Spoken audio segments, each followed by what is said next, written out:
Pemerintah Provinsi Sumatera Barat resmi menetapkan status tanggap darurat bencana alam akibat cuaca ekstrim yang melanda sejumlah wilayah dalam beberapa hari terakhir.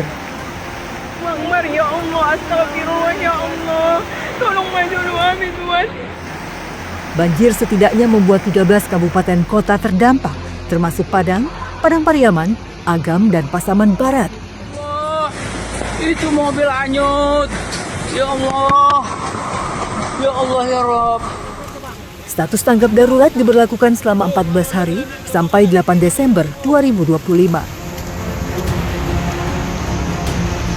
Peristiwa ini mengingatkan kami yang pernah berkunjung ke Pasaman Barat beberapa waktu silam.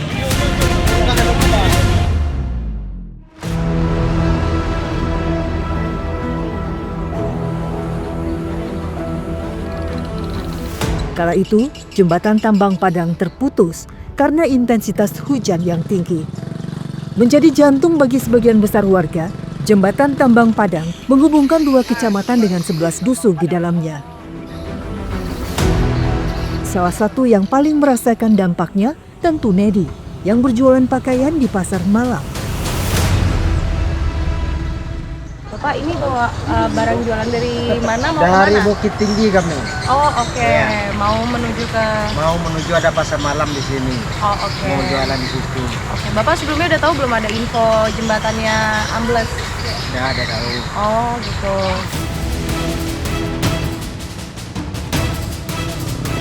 Berhasil lolos dari jembatan rubuh, kami melanjutkan perjalanan menuju Corong Rura Patontang. Corong tersebut menjadi salah satu dari 6 corong yang masuk di wilayah Nagari Pematang Panjang. Nagari yang terdiri dari 1.200 kakak ini memiliki cakupan wilayah yang luas antar corong. Jarak dari pusat Nagari menuju Corong Rura Patontang mencapai 0 km. Curamnya tanjakan dan kontur jalan tanah membuat kendaraan yang melintas seringkali tersangkut.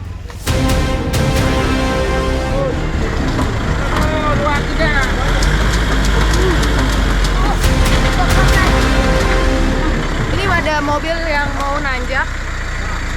Mobil bak yang bawa muatannya tuh anak-anak TK, tapi terhambat karena jalannya curam. Berhasil sekarang ya Pak? Ternyata amblasnya mobil bak ini bukan yang pertama. Sebelum bertemu kami, setidaknya 2 kali mobil harus mogok karena tersangkut. Kami kemudian melanjutkan perjalanan menuju Rura Patontang. Jika hujan deras melanda, jalan menuju Rura Patontang yang hanya setapak dan berkontur tanah ini tentu sangat sulit dilintasi.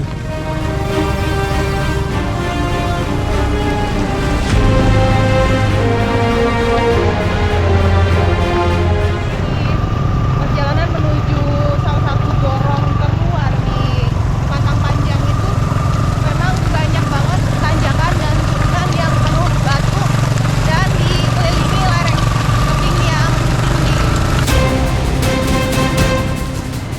Setelah perjalanan terlampaui, jalan seperti ini sudah tidak memungkinkan bagi kendaraan roda 4 melintas.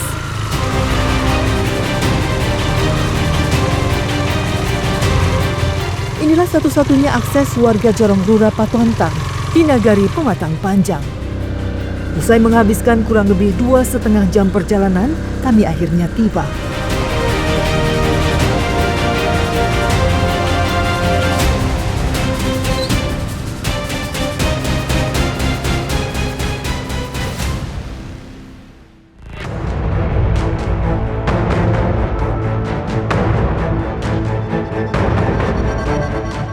Tak jauh dari Corong Rura Patontang, kisah keterbatasan juga dialami warga Corong Aek Nabirong.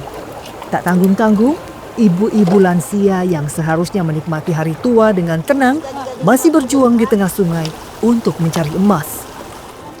Nyaris setiap hari, Nur dan warga Aek Nabirong lain berkubang di anak sungai Batahan untuk mencari emas secara tradisional. Warga di sini memanfaatkan aliran sungai yang kecil ini untuk mendulang emas. Caranya sangat tradisional sekali, tapi kalau dilihat tuh nggak sesederhana kelihatannya gitu. Kalau ibu-ibu kayaknya sudah terbiasa jadi mudah. Kalau saya tuh cukup sulit untuk mengayaknya ini ya. Dan ini tuh sebetulnya ibu-ibu berada di sungai bisa seharian dari pagi sampai sore, tetapi penghasilannya belum tentu. Kalau hari itu hari keberuntungannya baru bisa dapat emas ya Bu, itu juga sedikit ya Bu. Dengan alat dulang kayu bulat yang disebut jahe inilah, warga secara turun-temurun mencari emas secara tradisional. Bukan tanpa alasan, tetapi karena cara itulah yang bisa membuat sungai tetap terjaga dan jernih. Seperti pencari emas lain, Nur menghitung emas dengan satuan buncis. 2,5 buncis biasanya setara dengan 1 gram. Hanya saja, taksiran nilai emas dari Nur tentu jauh lebih kecil, yakni 120.000 per 1 buncis. Kalau mendulang ini lihat rezekinya, kadang-kadang tidak ada berisi apa itu. Pasirnya itu kan. Kadang-kadang nggak ada berisi pasirnya, kadang-kadang ada. Paling banyak Ibu pernah dapat sampai berapa gram gitu Bu? Cuman 3 buncis. 3 buncis. Iya. Bu, kalau menurut Ibu sekarang kenapa sih kok sulit banget dapat emas di pasir-pasir ini? Kan tadi Ibu bilang kalau di sungai besar yang di Batahan tuh sekarang ada apa Bu? Ada situ alat berat, dikeluarkan alat berat itu pasirnya kita ngambil apa yang lebih-lebih yang apa orang itu kan. Lebihnya itu bisa diambil dikasih orang itu. Udah berapa lama Bu ada praktek? Udah ada itu? Kalau alat berat yang masuk ke kampung kita ini udah ada 5 tahun. Tapi orang yang punya alat yang banyak dapat emas. Kalau kita yang menggore pakai dulang ini nggak seberapa dapat 1 hari, itulah yang Ibu bilang tadi. Jadi harapannya apa Bu? Kami lebih diperhatikan lagi dari pemerintah, dari Bapak Bupati, Bapak Gubernur, Bapak Camat, Bapak Presiden. Lebih tahulah kiranya orang itu sama kami yang menderita di kampung ini. Ya, di balik cara tradisional warga Aek Nabirong mencari emas, ada aktivitas pengerukan besar-besaran di Sungai Batahan. Padahal, cara yang disebut modern inilah yang sering menyisakan kerusakan lingkungan setelah emas tergali habis. Dan yang lebih parah, pengerukan sungai membuat penghasilan warga pendulang tradisional semakin menipis.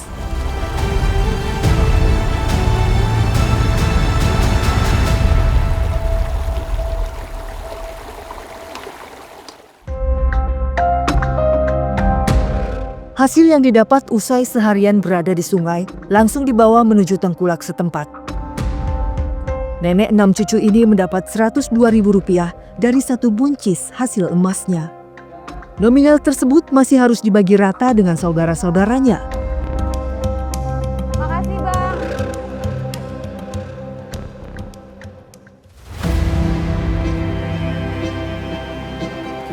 Sumber penghidupan lain dari warga Nagari Pematang Pancang berasal dari sungai.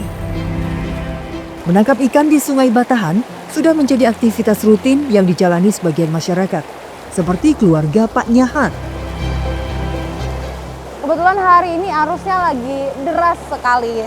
Nah, tapi saya mau coba juga untuk menjala ikan. Siapa tahu saya juga dapat kayak Pak Nyahan ya Pak. Wow! Alat menangkap ikan yang sederhana inilah yang dipakai Nyahat selama puluhan tahun. Derasnya arus sungai tak mampu menghalangi dirinya mengumpulkan ikan air tawar dari sungai ini. Ya, ternyata nggak segampang kelihatannya gitu ya. Karena jaringnya itu besar dan melemparnya harus benar-benar sekuat tenaga dan saya belum berhasil dapat ikannya. Oke Pak. Pak tolong Pak dibantu, berat.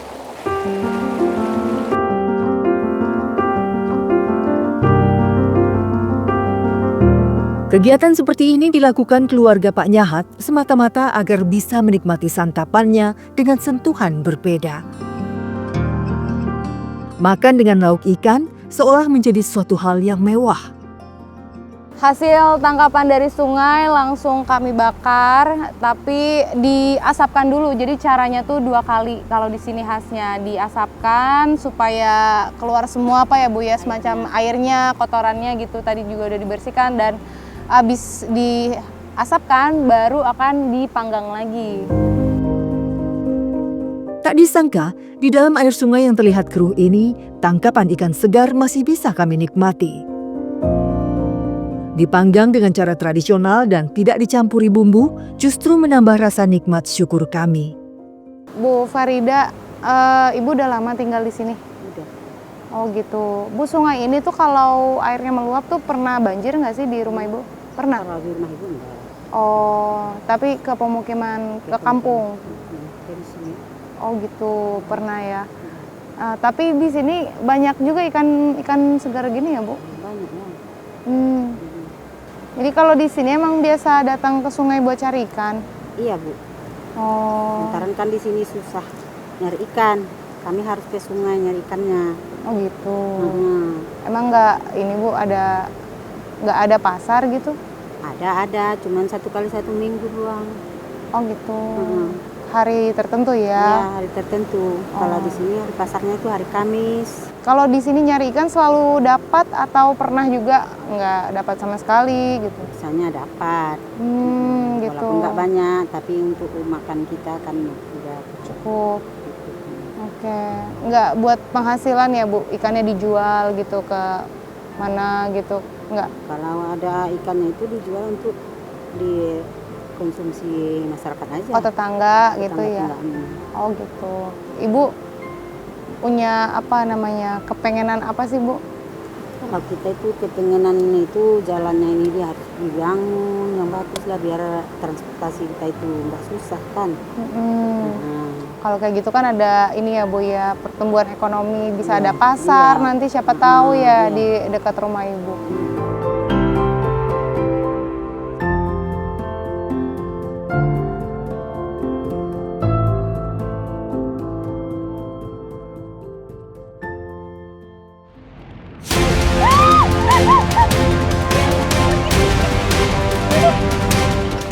Cukup sulit ya berjalan di atas banjir ini karena bawah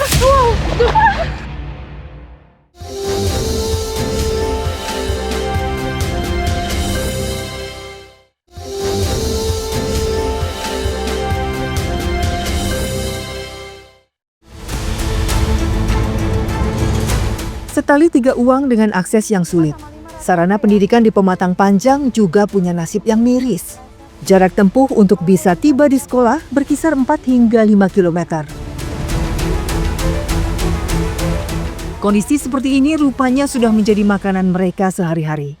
Mereka seolah lupa dengan rasa lelahnya, meski harus berjalan kaki yang jauh. Anak-anak ini kebanyakan tak mengenakan alas kaki saat berangkat ke sekolah. Hal ini karena kondisi jalan dari rumah menuju sekolah mereka yang masih beralas tanah merah.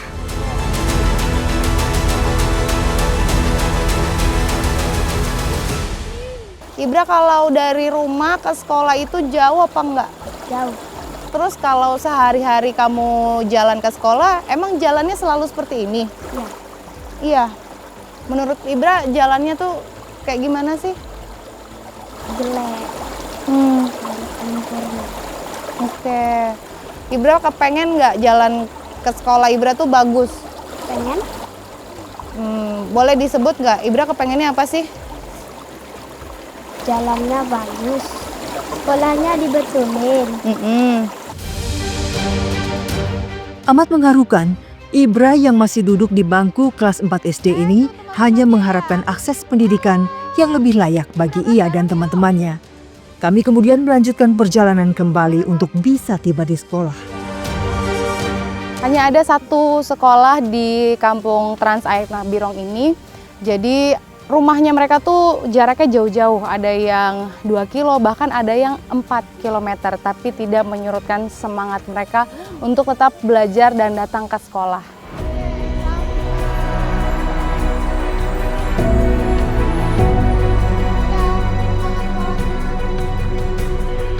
Inilah SDN 18 Koto Balingka di Jorong Trans Air Nabirong yang terdiri dari 80 siswa. Tak ada perbaikan bangunan sekolah secara signifikan sejak berdiri pada puluhan tahun lalu. Meski begitu, kegiatan belajar mengajar terasa hangat. Meski anak-anak harus menimba ilmu di tengah segala keterbatasan yang ada.